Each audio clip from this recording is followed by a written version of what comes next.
자, 여러분 안녕하셨습니까? 이 춘추 전국 강의를 시작하겠습니다. 지난 시간에 이어서 그 재환공과 관중을 주제로 하겠는데, 오늘은 그 관중의 정책, 그리고 이 관중과 포석의 관계, 아울러서 이 관중의 그 인생으로 볼 때 그 인간이 사회에서 어떤 인연을 맺는가, 이런 이야기를 좀 빠른 속도로 하겠습니다. 이 강의가 좀 어렵게 느껴지면 다시 한번 들어보시고, 제 강의가 너무 빨리 느껴지면 이 강의의 그 빠르기를 또 조정해서 들을 수가 있죠. 지난 시간에 이어서 관중의 사상 그리고 정책을 논의하고 관중의 삶과 관련된 이야기를 하겠습니다. 우리가 이제 관중을 그 순자 같은 사람은 이제 그 야인이라고 했다. 야인. 그러니까 야인이라는 말이 이제 뭐 쉽게 얘기하면 촌놈이란 얘기인데, 이제 여기다가 하나를 더 붙이면 이제 전야인 또는 전야민. 자, 전야민인데, 이 전야민과 반대되는 말은 이제 도시인이라고 할 수가 있어요. 그 당시에 뭐 도시가 있었느냐? 도시가 있었죠. 그 성내 사람들, 국인. 그런데 관중은 이 전야민을 아주 사랑했다. 말 그대로 전야민은 도시인보다 선량하고 용감하다는 생각을 하고 있었습니다. 관중 자신이 이 야인이니까요. 그래서 그 당시로서는 놀랍게도 그 농부 중에서도 인재가 있으면 발탁해서 관직을 주었습니다. 그건 뭐냐면, 흔히 신분질서, 우리가 신분질서라고 하면 이제 주례에서 얘기하는 주례의 신분질서를 깨뜨리는 아주 혁명적인 조치입니다. 관중이 죽고 나서 한 100년 지나서 그 서아시아 전역을 통치했던 페르시아 제국의 키루스 왕이 노예제도를 금하는 선언문을 만들었습니다. 마치 무슨 노예제도를 무슨 아브라함 링컨이다 해결한 것처럼 얘기를 하는데, 중국은 기본적으로 노예제는 아니에요. 중국은 노예제도를 제작하지는 않았습니다. 네. 조선하고 그건 또 달라요. 그렇기 때문에 일률적으로 무슨 서양의 기준에다 맞춰가지고 무슨 뭐 노예제 사회, 이런 식으로 이 인류 발전 단계를 얘기하는 그런 관점은 다 낡아 빠진 부정확한 것들입니다. 최근에 이 문재인 정부에서 예전에 그 스웨덴인가를 가가지고 그 스웨덴을 예천하는 그 신동엽 시인의 시를 그 연설문에서 넣었죠. 근데 그 연설문을 써준 사람이 역시 또 그 무슨 한총련 운동권 출신이었던 걸로 알고 있는데, 막 스웨덴을 아주 막 지상 낙원처럼 얘기하는 시를 연설 중간에 넣었어요. 근데 여러분 최근에 그 유튜브 같은 데 보세요. 한 200만 명 정도가 조회한 유튜브인데, 스위스 여성이에요. 20대 초반. 스위스가 아니라 스웨덴. 근데 한국이 좋아서 한국에 와서 사는데, 그 스웨덴 부모가 막 걱정되니까, 너 왜 한국에 사냐, 스웨덴 와서 살아라, 거기 막 북한도 위험하고 자꾸 걱정을 하니까, 이 여성이 그 부모를 초대해가지고 한국에서 한 2주 정도를 같이 지내는데, 이 스웨덴 부모가 몇 가지에 대해서 아주 신기해하면서 놀랍니다. 첫째로는 그 쓰레기통도 없는 거리가 너무 깨끗하고, 지하철이 그렇게 시간 맞춰서 딱딱 제때제때 많이 오고 또 깨끗하고, 그 다음에 특히 이 편의점에 가가지고 무슨 컵라면 같은 거 하나를 샀더니 막 뜨거운 물까지, 이 젓가락까지 제공하고 식탁까지 이렇게 제공하는 것을 보고 너무 깜짝 놀랍니다. 그리고 지하철에서 그 임산부석, 경로석, 이런 것들을 보고 놀라고, 그 다음에 한국에 사는 자기 딸이 밤늦게 뭐 홍대 같은 데서 있다가 막 새벽 1시쯤 들어오면 어떻게 그 위험한데, 그런데 직접 와보니까 이 사람들도 너무 많고 너무나 안전하다는 것을 깨우쳐요. 근데 정말로 놀라는 것은 이 부모가 아마 지갑을 잃어버렸던 모양이에요. 그래서 막 지갑을 찾고 있는데 한 10분, 15분 지나가지고 경찰차가 와가지고, 이 지갑을 누군가 주워가지고, 이렇게, 좀 찾아달라고 이 근방에 주인이 있을 거라고 그래서 자기가 지갑 찾는 사람을 이렇게 찾아봤다. 이거 지갑 당신 거냐? 그러니까. 맞아요. 근데 그 스웨덴 녀석이 하는 말이, 스웨덴에서는 길거리에서 지갑 주우면 내 거거든요. 이러잖아요. 프랑스도. 예. 그러니까 여러분들이 얼마나 이 현실, 세상을 모르면서, 사는지. 지금 그 관중 얘기를 왜 하냐면, 이 관중이야말로 그런 거에서 아주 정확한 사람입니다. 현실적인 사람이에요. 그러니까 이 농민도 이러한 그 주례의 신분 질서 같은 거에 매이지 않고 아주 실용적이고 현실적인 그런 그 정치가였고 경제학자였다고 보면 됩니다. 그러니까 개발되지 않는 땅은 내 땅이 아니며 다스리지 못하는 백성은 내 백성이 아니다. 이게 얼마나 이게 실용적인 말입니까? 그 다음에 우리가 어떤 자율과 관리가 있습니다. 사실 이 정치가로서 백성들 관리를 하면 좋아요. 관리가 되면. 근데 관리가 안 되는 부분이 있잖아요. 관리가 안 되는 부분을 관리하라고 하면 무리가 생기죠. 그러니까 관리할 수 없는 영역은 모두 자율에 맡기는. 그러면 관리할 수 없는 영역, 관리가 불가능한 영역이 어디냐? 대표적인 게 시장입니다. 시장. 그러니까 시장은 관리가 불가능하다 그겁니다. 그래서 이 시장 경제를 그 자율에 맡기는 어느 면에서 이 관중은 최초의 자본주의 경제가라고 할 수가 있어요. 특히 이제 우리가 상인이라고 얘기하잖아요. 상인. 우리가 김대중 선생 같은 분은 그 서생의 문제의식과 상인의 현실 감각을 가져라 이런 말을 했죠. 여기에서 상인의 현실 감각이라는 것은 어떻게 해야지 이윤을 내는가를 누구보다도 잘 안다는 이런 뜻이 있어요. 상인의 현실 감각. 정상적인 방법으로 이윤을 낼 수 있는 감각. 이게 현실 감각인데 바로 그런 것을 철두철미하게 실천했던 정치가가 바로 이 관자입니다. 자, 그런데 이 상인 중에서도 시장의 상인 중에서 가장 수준 높은 상인, 무역을 하는 무역상들이에요. 그 무역상들은 이 변경상인, 국경선을 오가면서 장사를 할 거 아닙니까? 그러니까 변경상인은 통제 관리가 더 힘들어요. 그러니까 예를 들어서 이 변경상인의 이라는 그 현실 감각 같은 것은 대단히 출중합니다.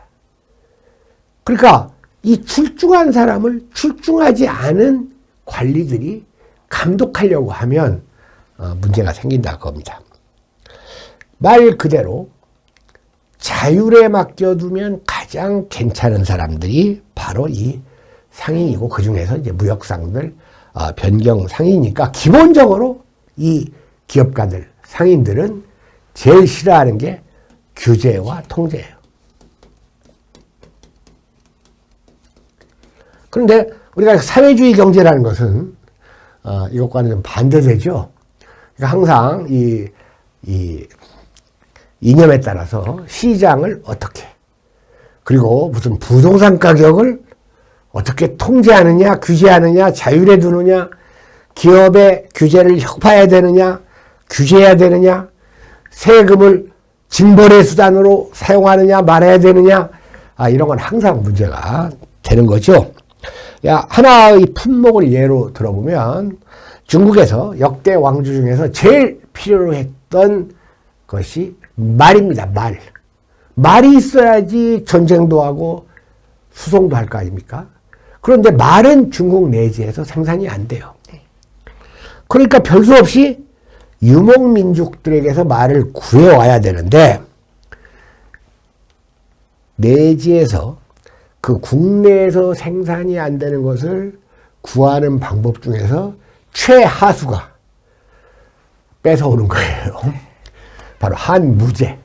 한무제 같은 사람이 말을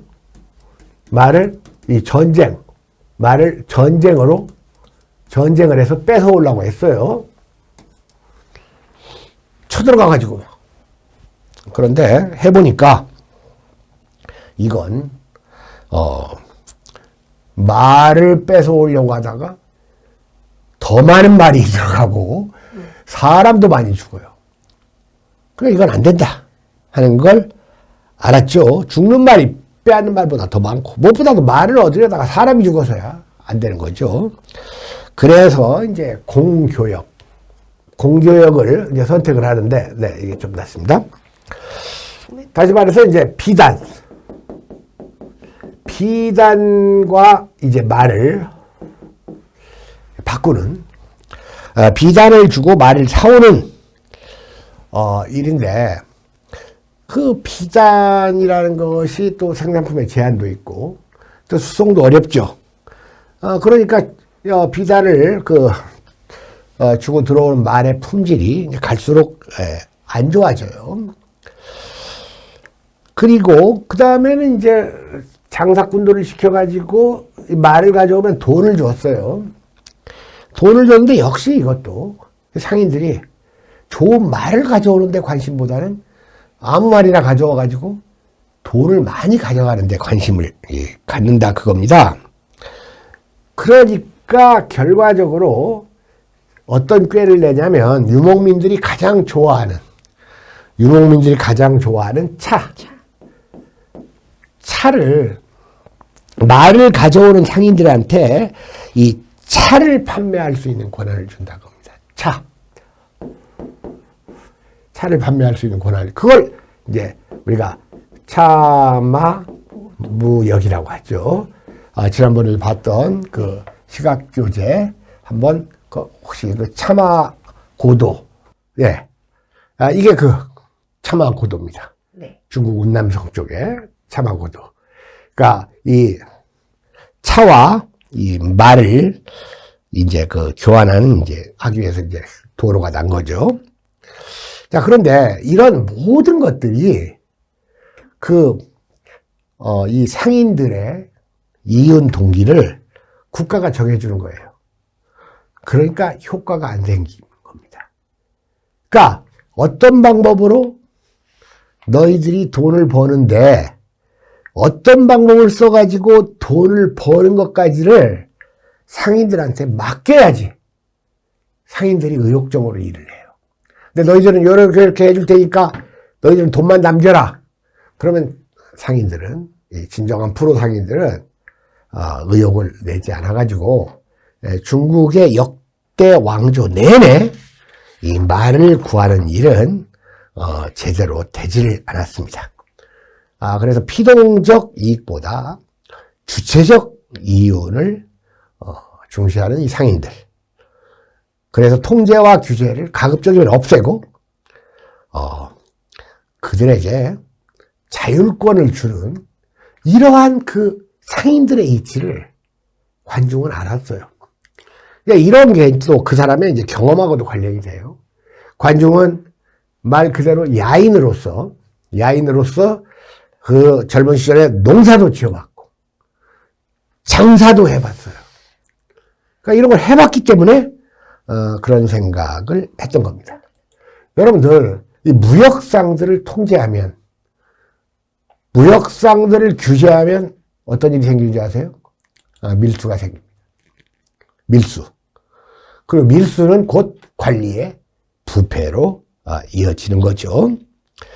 그러니까 이제 유학자들은 흔히 농자, 천하, 지대본이다 해가지고, 요즘도 무슨 농민의 사람들 행사 때 농자, 천하, 지대본 하고 써붙여가지고 꽹과리 울리고 그러는데, 그런 건 다 그 육아 쪽에서 주장하는 일종의 수사법입니다. 농민들을 위로하는.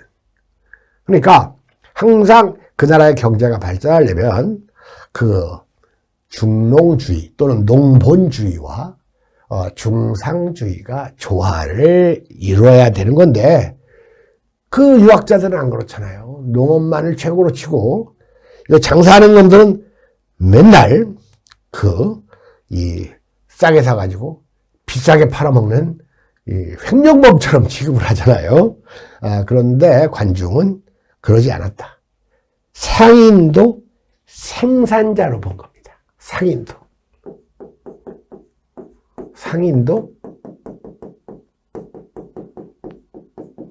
생산자로 보는 이런 가치관을, 중상주의적 가치관을 가지고 있어요. 그렇기 때문에 가급적이면 징세, 세금, 징세를 가급적이면 안 했습니다. 그러니까 제환공이 건물에 세금을 매기면 됩니까? 하니까 그러면 백성들이 집을 헙니다. 나무에 세금을 징수해도 됩니까? 그럼 나무를 팹니다. 가축에 세금 매겨도 됩니까? 그러면 가축 새끼들을 다 죽일 겁니다. 인두세를 징수하려고 하는데, 사람세. 그러면 아이를 낳지 않아서 인구가 줄 겁니다. 그렇다면 내가 어떻게 국가 재정을 만든단 말입니까? 할 때 바로 이 산과 바다를 관리해야 된다. 요즘하고는 조금 이제 동떨어진 얘기일 수 있겠지만, 그러니까 백성들 것을 뜯어오지 않고 국가가 얼마든지 재정 사업을 할 수 있다. 왜냐?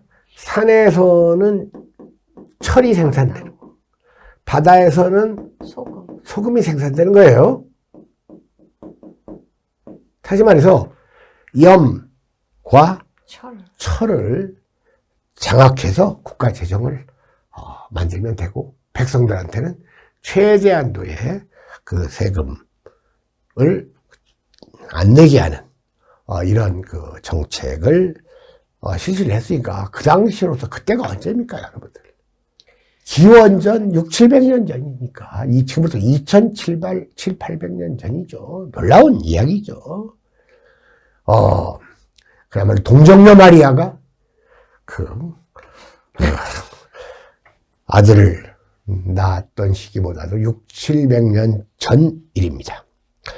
그래서 이 염과 철, 이것을 어떻게 할 것이냐는 중국 고대 역사에서 1000년 이상 이어져 온 논쟁, 토론거리예요. 그래서 이제 그 염철론이라는 책이 있어요. 지금 번역본도 나와 있습니다. 염철론. 지난번 제가 시각자료 한번 염철론을 보여준 적이 있는데, 자, 여러분들 지금 이 춘추 시대는 아니지만 한나라 시대, 한나라에서 가장 무력을 많이 행사했던, 영토를 많이 넓힌 군주가 무제라면, 무제 다음에 소제는 무제가 벌여놓았던 부작용과 후유증들을 많이 이렇게 수습했던 그런 군주입니다.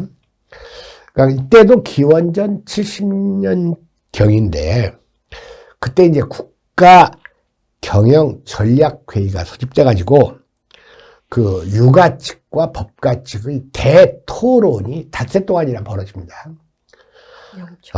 그야말로 국영화가 맞냐, 민영화가 맞냐, 법가적 가치관이 맞냐, 육아적 가치관이 맞냐, 상업이 중요하냐, 농업이 중요하냐, 국가는 빈부격차를 어느 정도까지 개입해야 되느냐, 화폐를 국가가 제조해야 되느냐, 민간도 화폐를 만들 수 있게 해야 되느냐.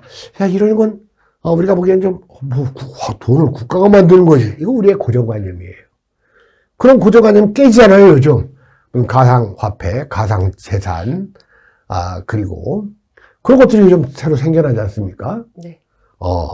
블록체인 해가지고. 그러니까 여러분들 법가의 대표적인, 가장 법가에서 국가를 부유하게 만든 극단적인 그 법가의 인물로는 상앙이 있어요.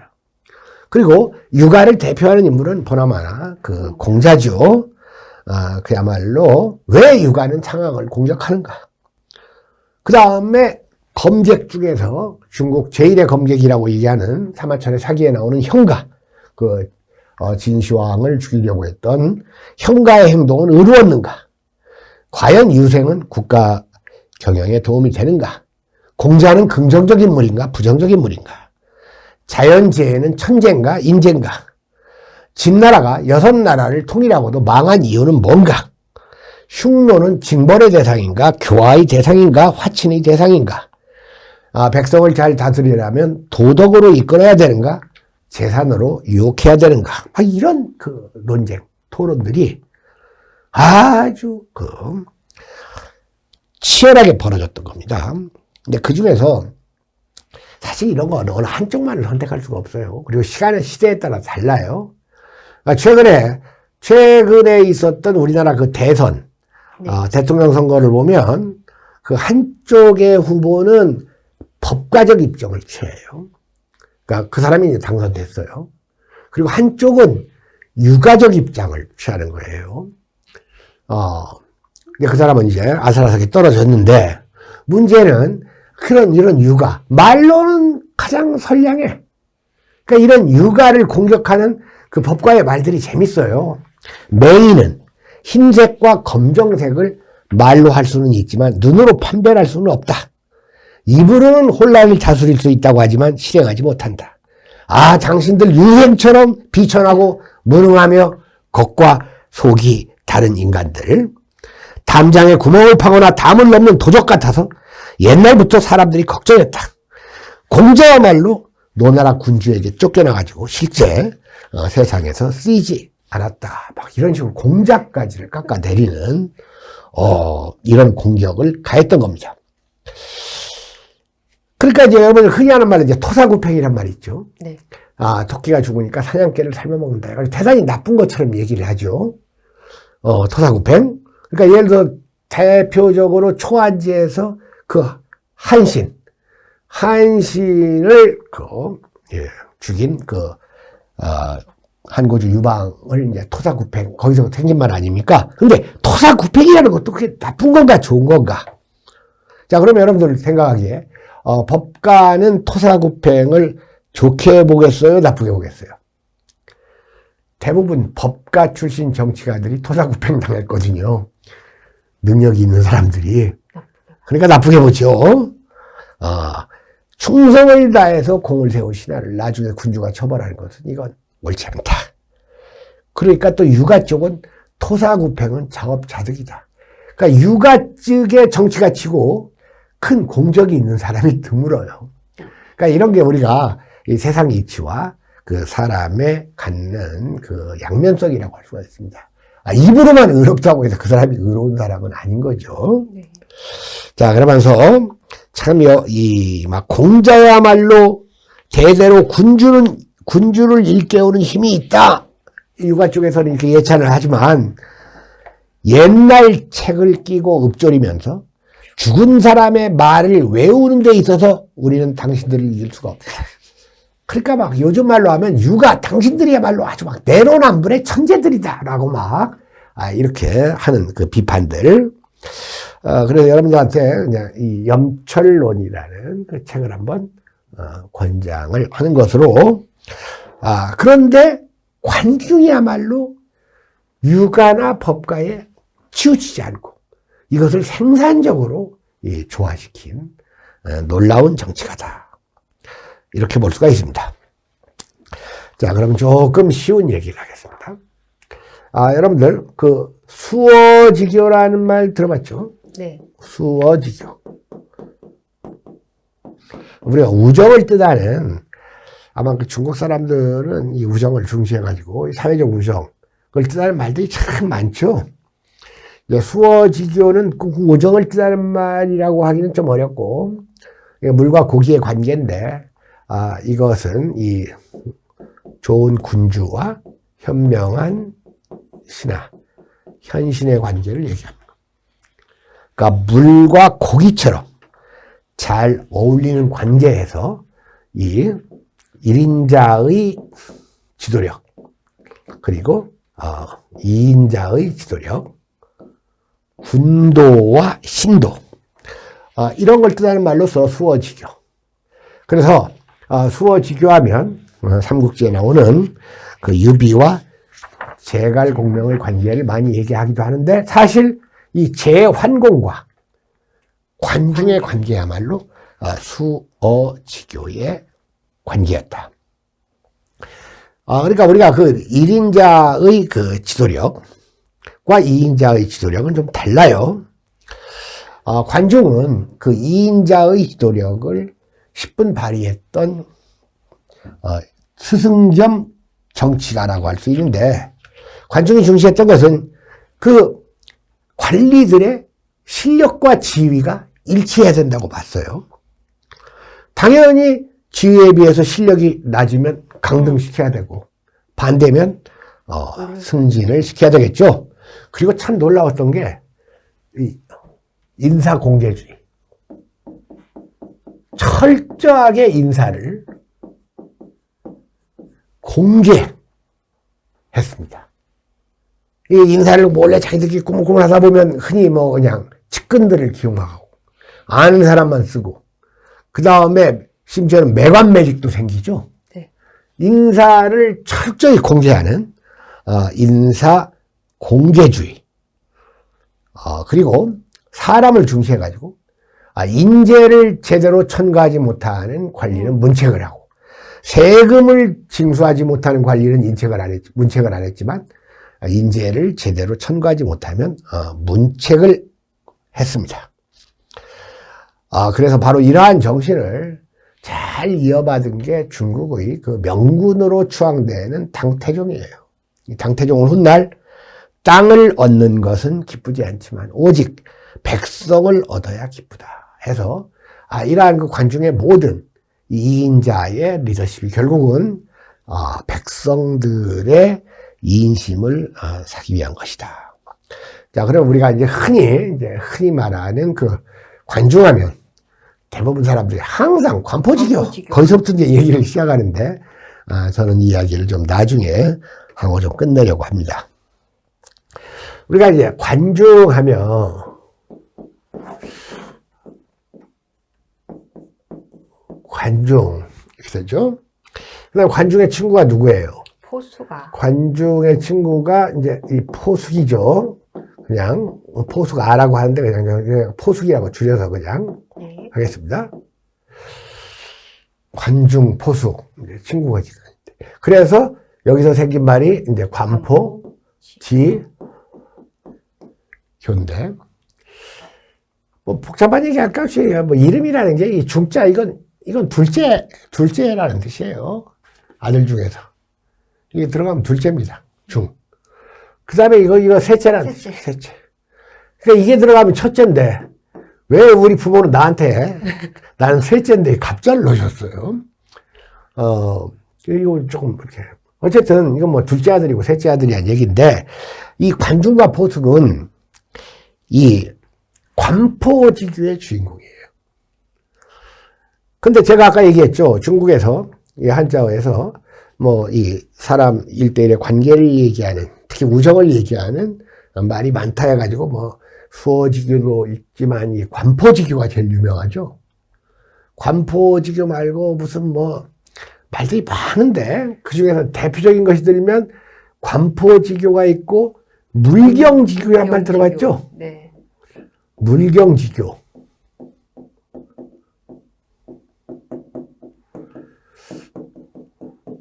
이 물경지교는 나중에 나옵니다만은 그 재상 진상여와 그리고 장군 연파, 물경, 모가지를 끊을 만한 우정이다. 목숨을 건 우정. 그런데 관포지교하면 관중과 포숙의 우정. 이건 말이 엄청 세죠. 네. 그 다음에 관포지교하면 이건 뭐 그냥 관중과 포숙의 사귐. 잘 생각을 해보세요. 말이라는 것이.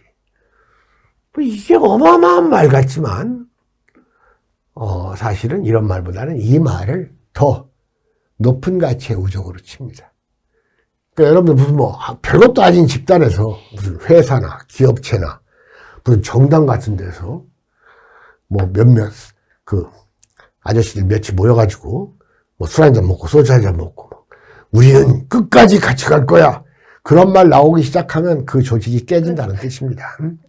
그렇게 어떠한 가치를 지나치게 이렇게 교조화시키면 그건 좋은 말은 아니에요. 그래서 저는 이 모가지를 바치는 우정, 이 말보다는 그냥 관포지교라는 말이 더 좋은 말 같습니다. 여러분들이 관포지교라는 말이 유명해진 것은 그 뒤에 그 당나라 때 중국의 그 시성으로 추앙받는 그 두보의 빈교행이라는 시 때문입니다. 물론 사기에도 이 관포지교가 얘기되고 좌전에도 다 얘기는 되지만 그 중국의 당나라 때 그 두보는 빈교행이라는 시를 썼죠. 빈교행이라는 것은 가난할 때의 사귐.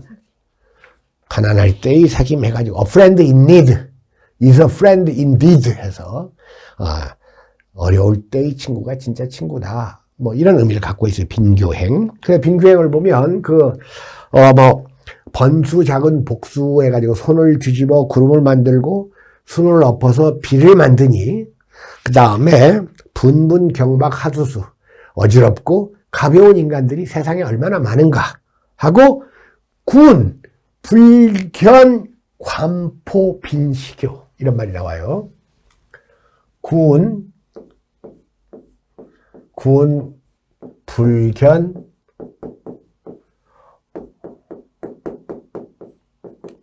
관포, 빈시교.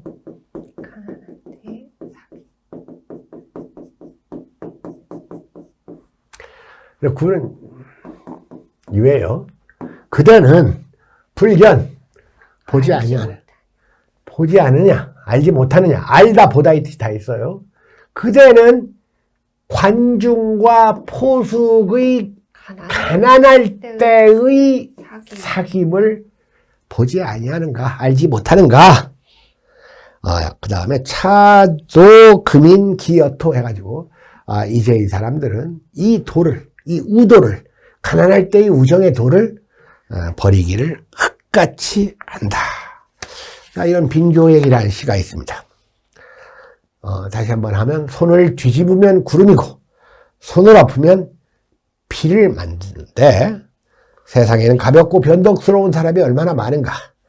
그대는 관중과 보숙의 가난할 때의 사귐을 알지 못하는가. 요즘 사람들은 이 도를 흙같이 버린다. 그야말로 우정을 뜻하는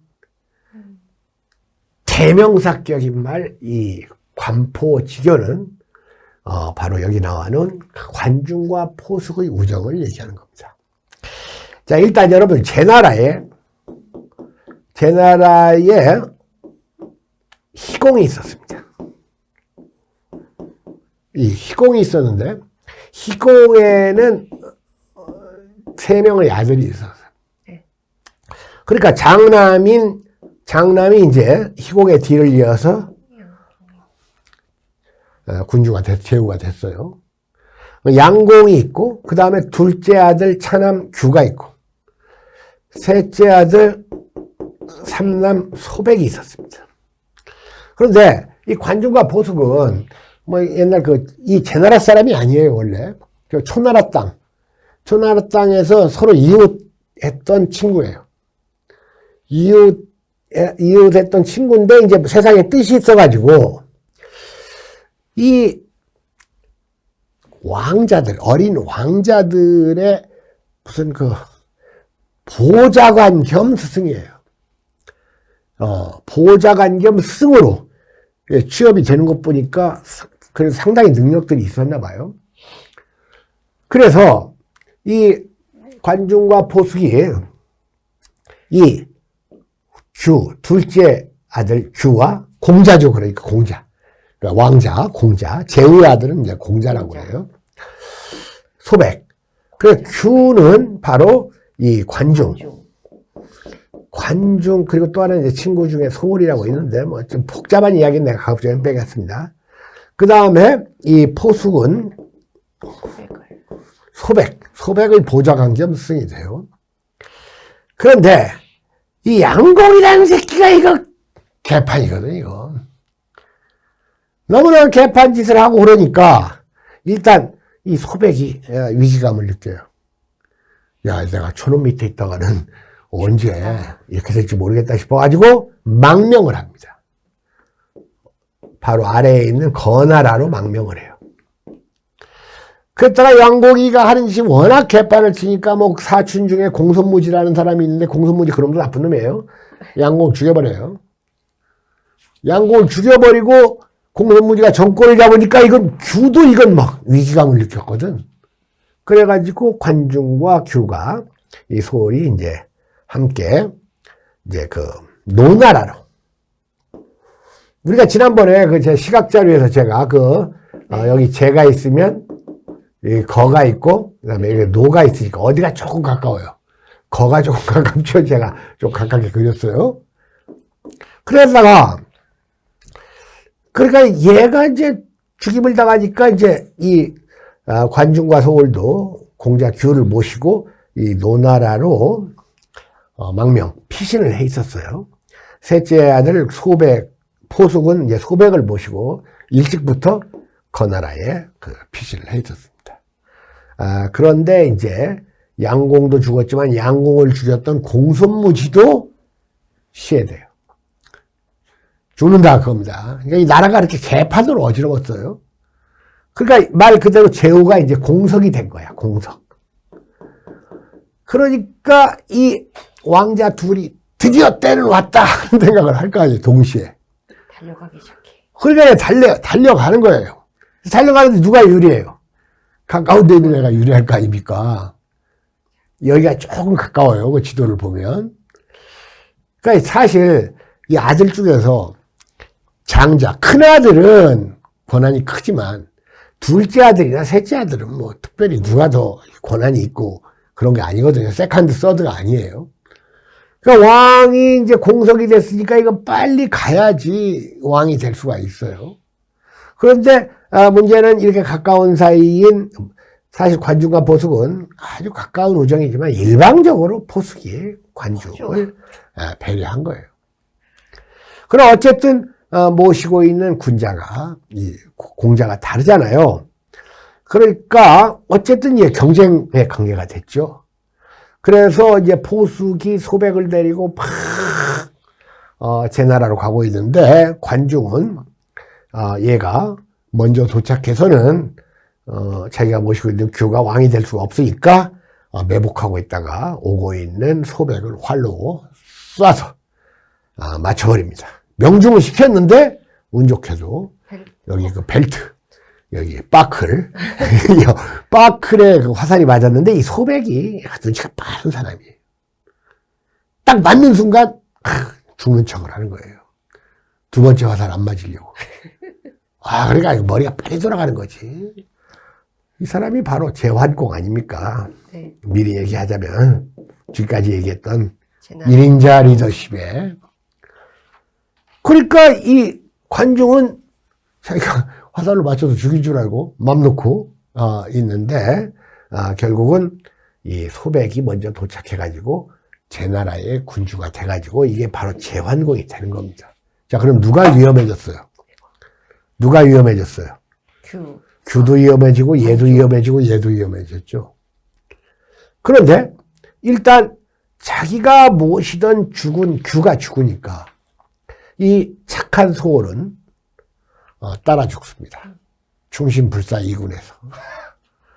따라 죽는데 따라 죽으면서도 나는 내가 섬기던 주군을 위해서 따라 죽어야 할 정도의 크기밖에는 안 되는 그런 사람이다. 그러나 관중 너는 따라 죽기에는 너무 아깝다 해가지고 자기는 죽으면서도 안 죽는 관중을 인정을 해주는 거예요. 저게 이 사람은 남을 인정할 만한 사람을 인정해 주는 게 참 중요한 겁니다. 자, 그러면 공자나 맹자는 훗날 관중을 평가할 때 주군이 죽었는데도 따라 죽지 않고 오히려 주군을 죽인 제황공 밑에 가서 제상을 했다 해가지고 비난을 할 수가 있어요. 여기서 우리가 이 변절이라는 거 이걸 한번 생각을 해볼 필요가 있어요. 과연 이 변절인지 아닌지 이건 결과가 얘기해줘요. 결과가 좋으면 변절도 용서가 되는 겁니다. 관중은 자기가 모시고 있었던 죽은 규가 죽었는데 따라 죽지 않고 그리고 자기 친구인 소울은 죽는데도 그래 너는 죽어라 나는 일할게 이렇게 했던 좀 뻔뻔함이 있는 그런 사람인데 일단 변절 후에 관중은 이 폐업을 이루었잖아요. 폐업을 달성했지 않습니까? 네. 자, 이러면 이런 사람을 변절이라고 하지 않고 혁절이라고 할 수도 있지 않느냐 이런 주장도 가능한 거예요. 가능한 겁니다. 혁절 아니냐. 그러니까 결국은 우리가 의로움, 즉 이 의로움 할 때 의로움이란 건 뭐냐? 작은 의로움이 있고 큰 의로움이 있다. 소의가 있고 대의가 있는데 주군을 위해 죽는 것은 소의지만 나라를 구하는 것, 나라를 위해 죽는 것은 대의다 해서 관중을 아주 긍정적으로 평가해 줄 때 관중은 혁절이 살아있고 대의를 이룬 사나이다. 이렇게 긍정적으로 말해줄 수가 있는 겁니다.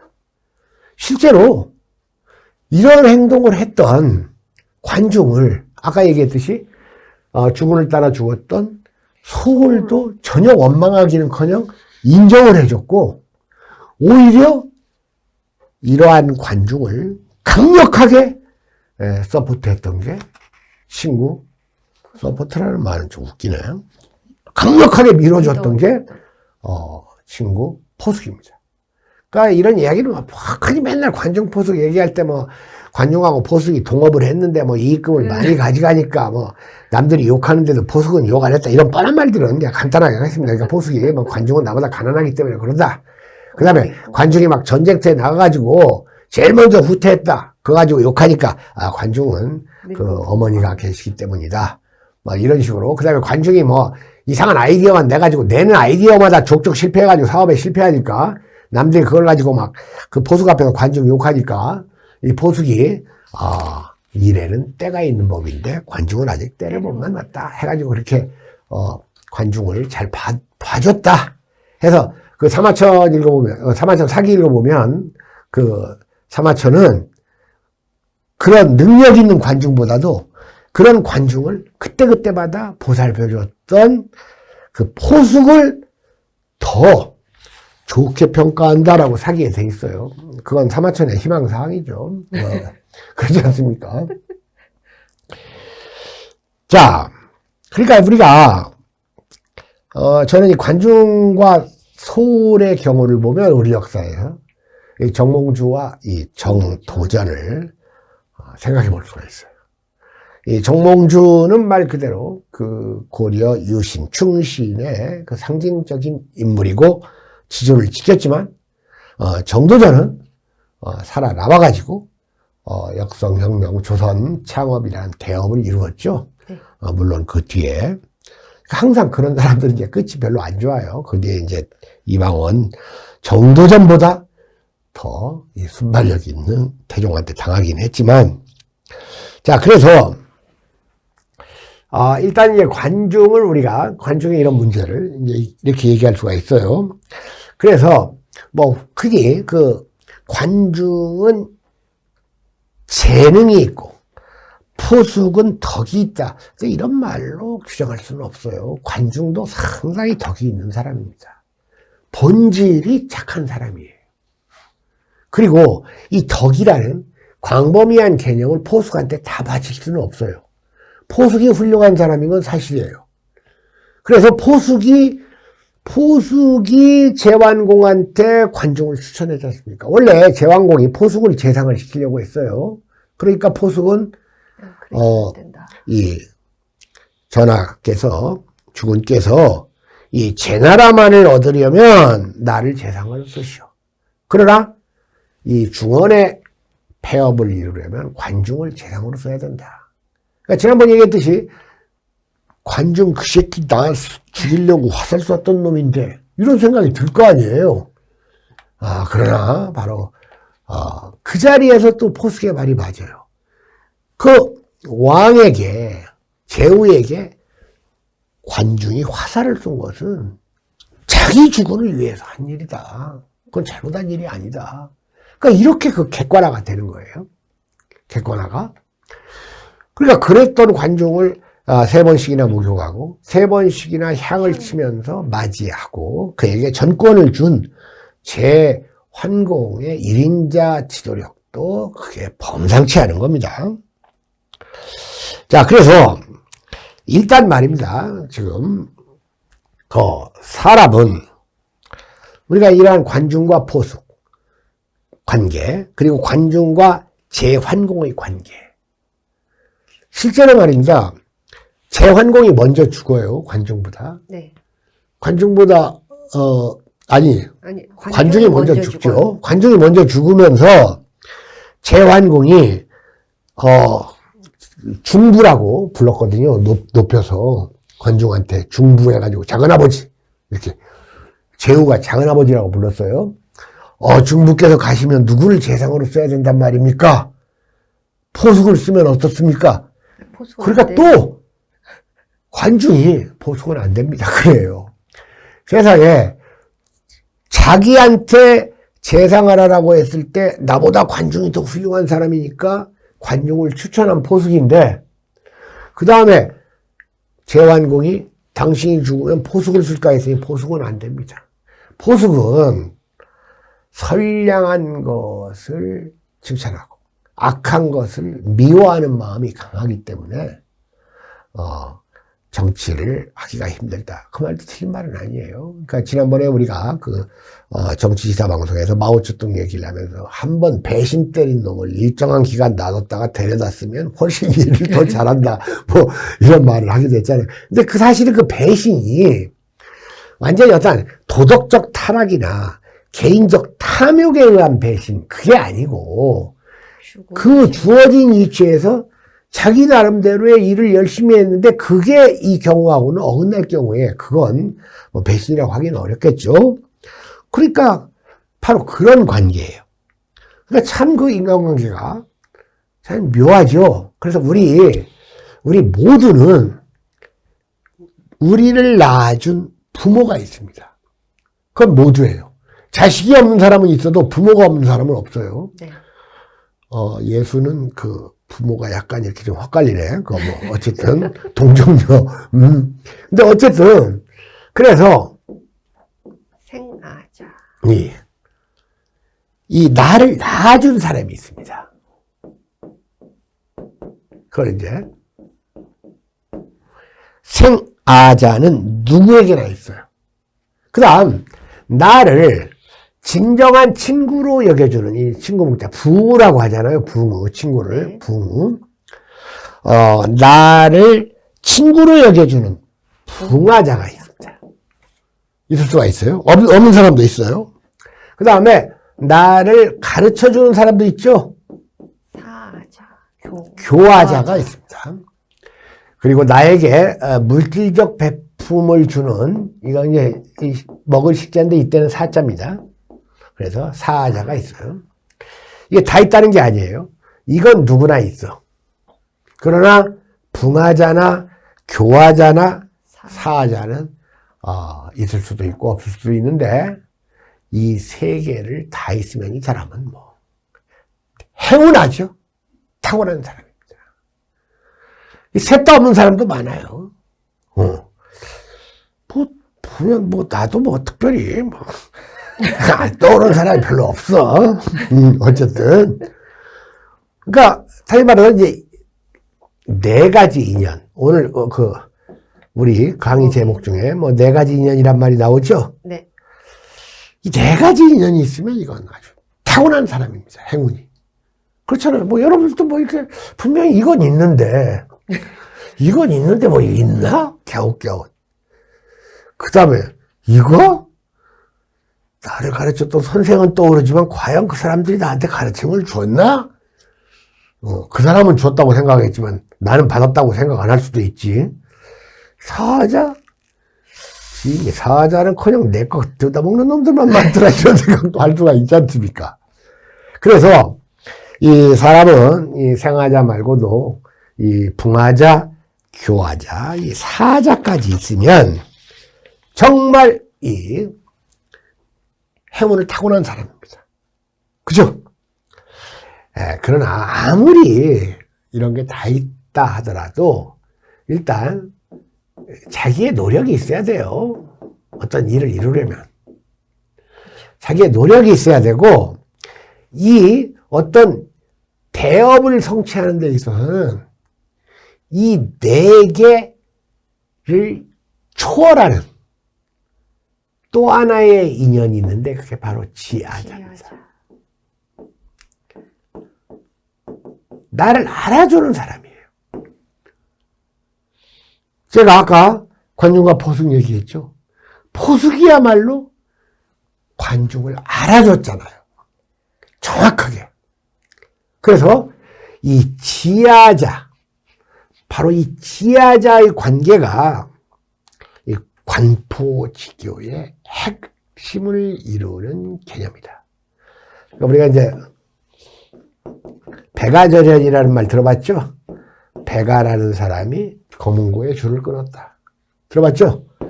종자기 둘이 친구예요. 그런데 이 백아가 뭐냐면 거문고니스트야. 최고의 거문고. 이 종자기가 이 백아의 거문고 소리를 너무 잘 알아. 감상을 할 줄 알아. 그러니까 자기의 음을 알아주는 친구가 있으니까 이 백아는 거문고를 연주했는데 어느 날 종자기가 죽으니까 자기의 음을 알아주는 친구가 없으니까 백아도 거문고의 줄을 절현 끊어버렸다. 해서 이걸 우리가 이제